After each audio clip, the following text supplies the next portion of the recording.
Welcome everybody. Thanks for coming today. Thanks for coming out to support your local public library. I'm Carissa Hansen. I'm the director of the West Fargo Public Library. I've been director for about 1.5 years now, which is crazy to think about. I was about 3 months into the job when the pandemic hit. So some of you I haven't seen in person in a really long time, and some of you I haven't met before, so it's great to get to see everybody today. For the folks who I don't know as well yet, I will just say a little bit about me. Bringing library services out into the community and finding ways to make the library more accessible and integrated into people's lives is my passion, and it's in my blood. And part of me being a librarian is that I've always been a helper, and I like to learn about people and their issues and their desires and problem solve with them. And librarians are not just book jockeys. We're people who like people, and we're people who are problem solvers and strategizers for the communities that we're part of. And I think today you'll get a little taste of what I mean when I say that. So this morning I am excited to share information about a community input project that the library started last fall in consultation with Folkways, a local community engagement consultant, who we are very lucky to have join us this morning. And Folkways will dive deeper into what they've done so far and the results that they've got. But first, I do want to spend another minute just talking about the why behind this project. When I started last year, I think I came in at a really opportune time when the library was really at a crossroads. Our current strategic plan had expired, and it was really time to get a pulse on the community again to plan for the future. And in starting to make a new plan, there were a few things that we knew. One, we knew that we, myself and the library staff and the library board and the city commission, really wanted the plan for the future to be driven by the community. And number two, we wanted to intentionally include input from people who are not library users, because we want to make a library that works better for everybody. And three, we also knew that through this input project, we wanted to verify what we're currently doing, what's working about it, who we are and who we aren't reaching, and just what we need to be doing to fit into our community's lives better. So key to all of this is that we knew we didn't want to plan in a bubble. We're here to serve all people, and we know we have things to learn about who we are and who we aren't reaching and why. So that's why I am super excited for Folkways to share some of what we've learned so far in this project, and I'm going to turn it over to Folkways to introduce themselves.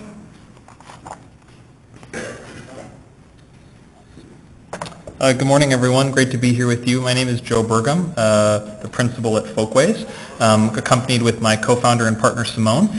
We've had the pleasure of working on this project for the past couple of months. It really has been a lot of fun to be able to work with Carissa and the library team. I think we're so fortunate as a community at large to have a team that's so dedicated to the community, and so feel really fortunate to be able to help in their process as they think about how to better serve the community of West Fargo. So for today, we're going to talk a little bit about the community survey, which is really a key component of this entire process, as well as the engagement project overall up till this point in time.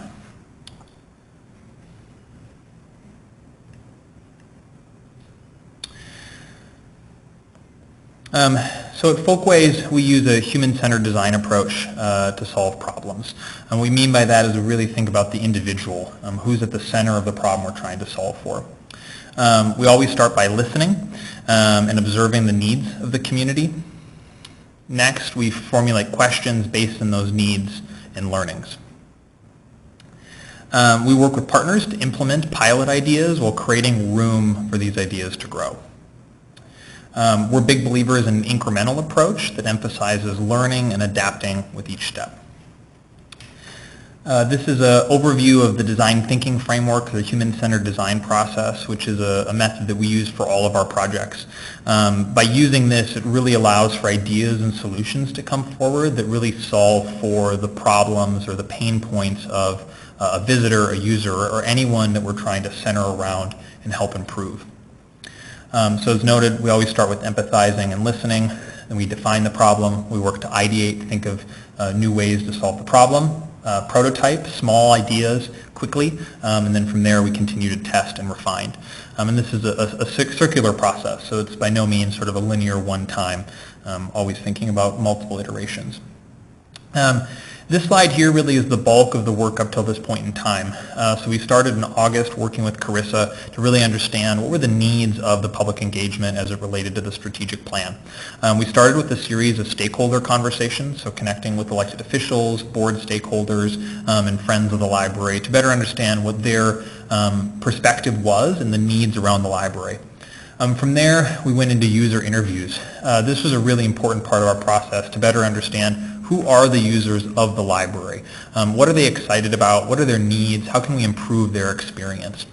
In our work at Folkways, we often use interviews to better understand where the community is coming from, and then we distill those interviews into a series of personas.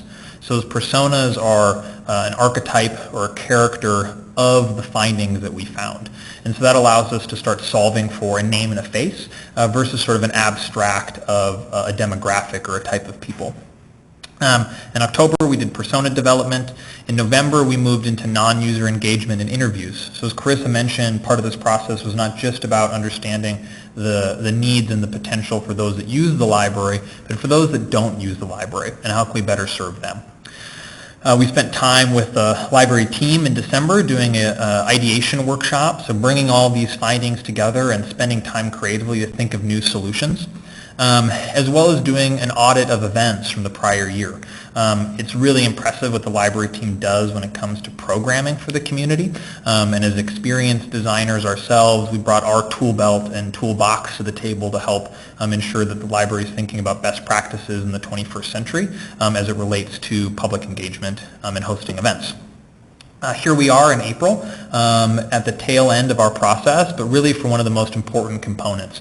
All of the work leading up till now has been around understanding what are the types of questions and how do we want to bring this community survey to life to better inform the strategic planning ahead for the library.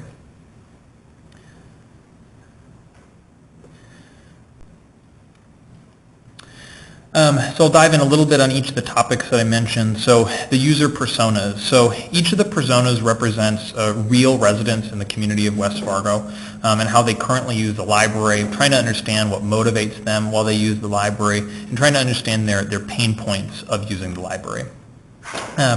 These are the persona characters. These are the 5 individuals that we created out of the 16 interviews to equip the staff to be able to think about problem solving.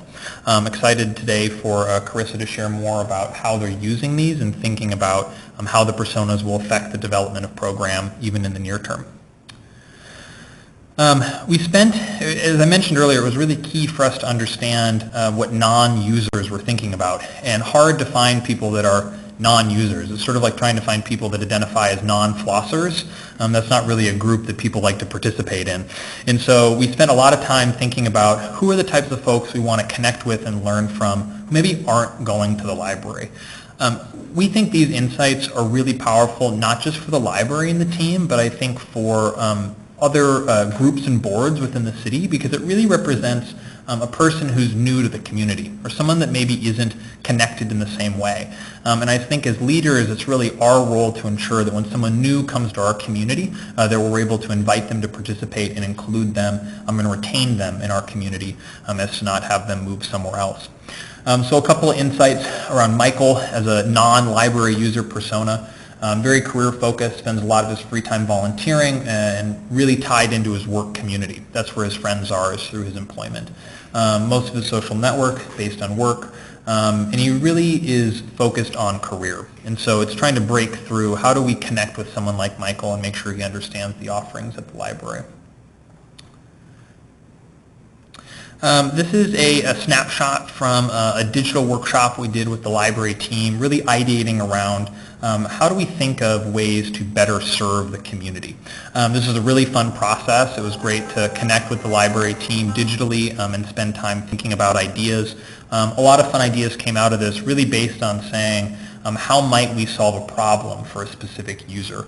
The team at the library had a ton of really great ideas to be able to generate and think about how might we better engage with teens? How might we better serve seniors? How do we help single moms with children spend more time at the library? So these are sort of the framings of the questions. As I said, we always listen, look to identify the pain points and insights, and then formulate questions that we're able to solve problems for.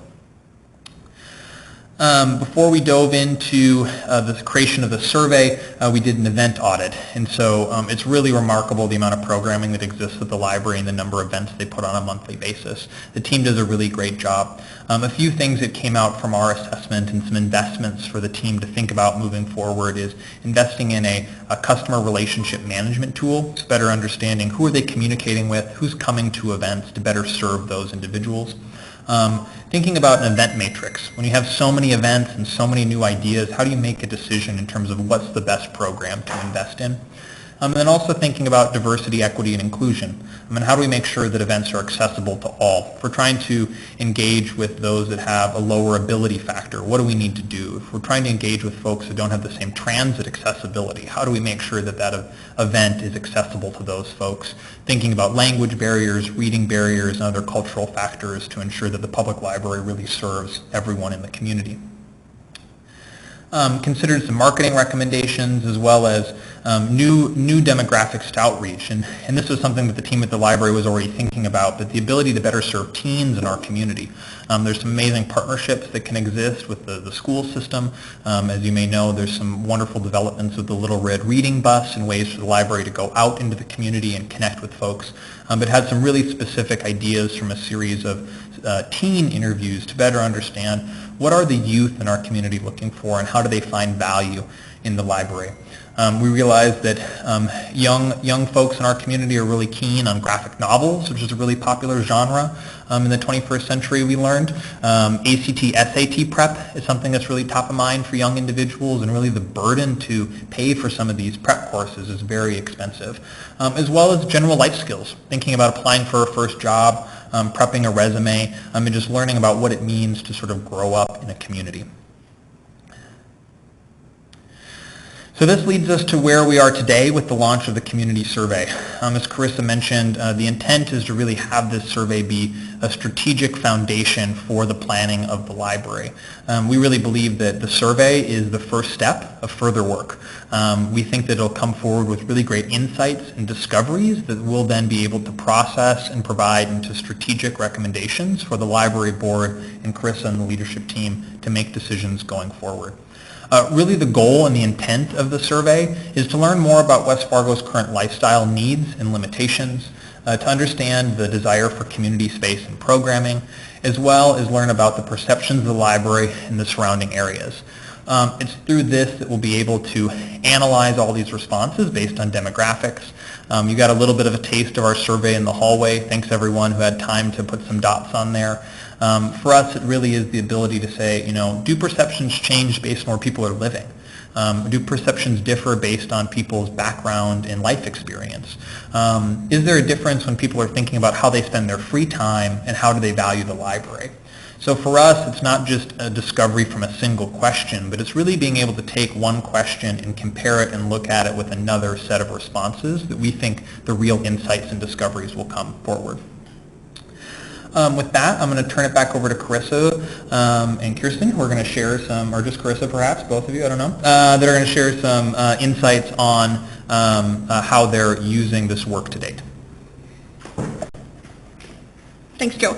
So we want to share briefly with you one way that we are working to equip staff to go about using the results that we've gathered so far from the project to develop new services and or revise existing ones. And one of the ways that we do that is by taking what we learned from the personas, for example, and distilling down the results into problem statements that really sum up what some of their pain points are or sum up things about their lives. And then ideating on those problem statements by asking how might we address X, Y, and Z. So our adult services manager, Kirsten, is going to show you a little bit about what this looks like. And I'm going to lower this. Just a little. There you go. Thank you. So like Carissa said, my name is Kirsten Hennigan. I'm the Adult Services Manager at the West Fargo Public Library. And so for me, on my side of things, I'm thinking about how do we serve 18 plus? How do we engage those adults? So some examples, I have no idea how this works, so we're going to, perfect. That works seamlessly. A few examples we're going to do here is a library user and a library non-user. So the one that we chose here is Halima. Halima is a young mother of 2 who finds services at the library useful, but finds herself needing to leave before she's finished her task when she's with her young children. She wants to share the services of the library with others in the New American Somali community, but is unsure how to invite them into the library space. These aren't only unique to her in the Somali community, but other New Americans within our community. So, how might we welcome new Americans into the library? How might we better support moms when they have their young children at the library? So we take those problem statements and we think about ways, how can we solve those problems for them? That could be ways that we change our physical space, it could be a program that we offer, it could be taking library services out into the community. So for example, if we were to take these how might we statements and brainstorm amongst the library staff and other users and stakeholders within the community of the library, and then come up with some ideas. By no means are these the only solutions, but some examples could be host cooking programs for youth and moms to learn cooking skills together, a way for them to do something together at the library and continue learning as a family. It could be something as easy as collaborating with our Adult Learning Center and engaging those EL families and then tying our services closer together within 2 of those resources. Could be something like host storytelling opportunities. There's things that other communities already are doing, ways to have story circles or something called traveling stanzas, where you take poetry and tell the story of your background and take that into the community and share that culture experience with each other. Or we could also continue our relationships, like Joe said, with the public school system to create library experiences and school experiences and tie those more closely together. So it's a little more seamless than maybe it is on the surface at the moment. Or we could create more interactive spaces within our library for kids to be entertained while adults can get the stuff done that they need to do, because we're all so busy and have only so much time to do all the things. So these are not the only solutions that we have, but it's ways that we can continue to brainstorm and create creative solutions for people that have pain points in our community and the ways that the public library can fit and solve those pain points. Another example is Michael, like Joe was saying earlier, is a non-user. Some of his problem statements are between work, volunteering, social obligations with friends and family. He doesn't have a ton of free time for his own hobbies. I can certainly relate to that sometimes. Even though Michael moved to West Fargo 4 years ago, he doesn't feel he's gotten to know the community or knows what it has to offer. He hasn't engaged with many community events. So he hasn't had the opportunity to create those relationships, like Joe was saying earlier, to make him stay here, be invested in our community, participate, get to know those around him, use the services that are already available. So how might we maximize Michael's free time? How might we connect Michael to others in the community? A few ideas could be that we have a social volunteer meetup where we are facilitating as a library, where those that already are passionate about giving back to the community, we do a pop-up give back event where people can meet each other as well as give back to their community. We could do a Get to Know You West Fargo. We sort of piloted this already in our community engagement process, but a way for new residents to get to know the faces within their city government, city resources, ways for them to know what they already get by being a resident here, but get to know opportunities that they could take advantage of. It could be something as simple as taking our programs to them. They live in the many apartment buildings that we have within West Fargo. Why don't we use all the community spaces that they're already using? And show up with books. It could be a different kind of activity, something that fits their needs of wanting to learn something, as well as engage with people that live down the hall but are too afraid to say anything to. We could also continue to host social events, ways for them to engage public officials, ways to talk about social issues that are occurring here and in the United States or within North Dakota, and have them engage with their neighbors and talk about these things. We could also host more offsite events. There's a library program that another library does. It's called Books and Brews, where they just meet up at a bar and talk about books that they're reading. It's meeting people where they are to continue to help them learn, connect with others, and ways for them to, again, maximize their free time. Again, by no means are these the only solutions. This is just a way to show you how we will use those survey results, the personas, and all of that community input that we're gathering from you and all that brain power and time that it takes to share that information with us to make it actionable with our strategic plan and programs and services. Cool?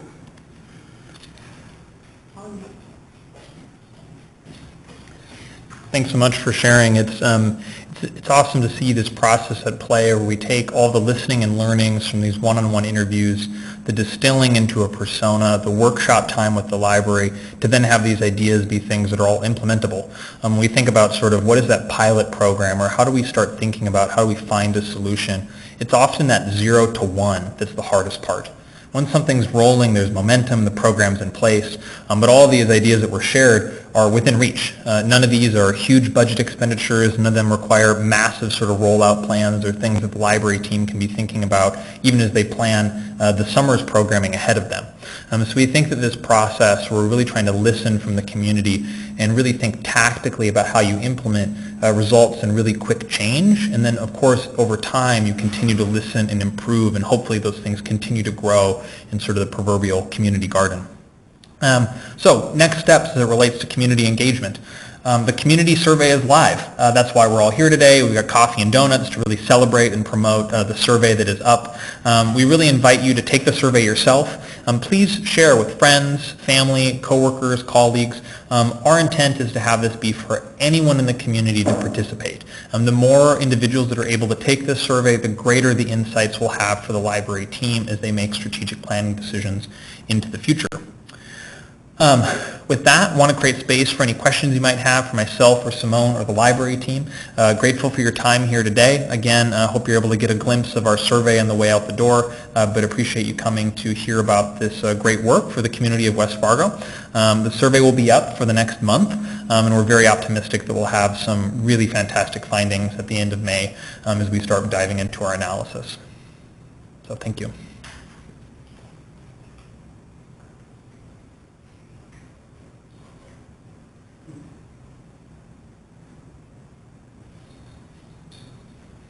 Can you explain a little bit how you're promoting the survey beyond today? And are you going to be doing anything on paper to distribute to groups who might not get online, or are you going to stick with online? Which is, I get that. And how will you know, or how confident will you feel with the number of responses that you get? Are you looking for some percentage of the population? How will you confident? Yeah, the great question. So accessibility of the survey is something we've thought a lot about. So we'll have physical hard copy surveys available at the library, as well as I believe the Ralston Center is going to be offering them. So people will be able to take a paper copy and we'll be able to process those. We're also having a series of multi-language surveys being produced as well. So really want to make sure that we're reducing that barrier of entry. In terms of the network or sort of partner channels we've been thinking about, I know that Carissa has been working on one-on-one conversations to build those relationships. One of the things that we've really thought about in our work as community builders is the cycle of time. You know, of course, it takes time to build relationships. It takes time for there to be rapport amongst groups. As Carissa noted, she's relatively fresh to the role, particularly when you think about COVID. And so as we thought about ways to engage the community, it was less of let's invite everyone to one thing and hand out flyers. It was, Carissa, let's create those opportunities for you to connect with stakeholders of cultural groups or other institutional groups within the community as a way to build rapport and bridges, in addition to having something to talk about, which is, hey, we hope you take up the survey. A press release went out yesterday. We'll be relying heavily on internet marketing, social media as well as sort of partner newsletter channels.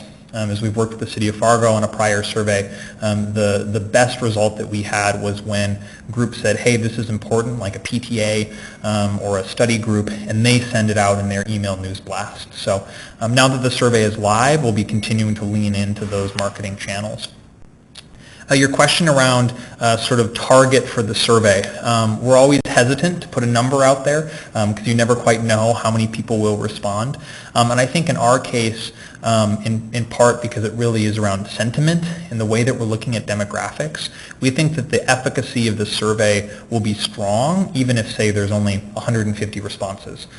We anticipate there will be more responses than that, and of course that'll give us a broader breadth of understanding of hopefully demographics and location within the community.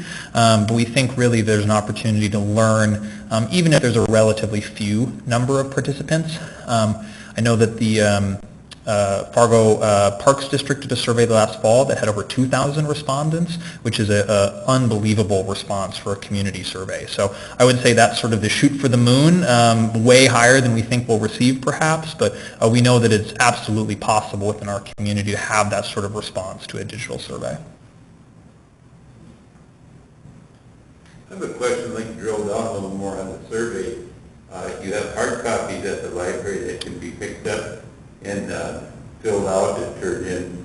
You're also going to have online where people can do the survey. Mm-hmm. Now the online, is that designed so that someone could, that has the skill to at least get to it, could print that and then fill it out manually and turn it in? Yes, there's a lot of people that would do that and they'd be afraid to fill out the survey. Yeah, no, that's a great suggestion, Frank. I think maybe a takeaway for us is we'll just have it as a downloadable survey on the website, on the West Fargo website. So appreciate that thought. So yeah, I know you mentioned you thought you might be the oldest person in the room, but that's some wise insight, Frank. So I appreciate that in terms of how do we make sure people can take the survey however they're interested. So yeah, something that we'll add to our ways to take.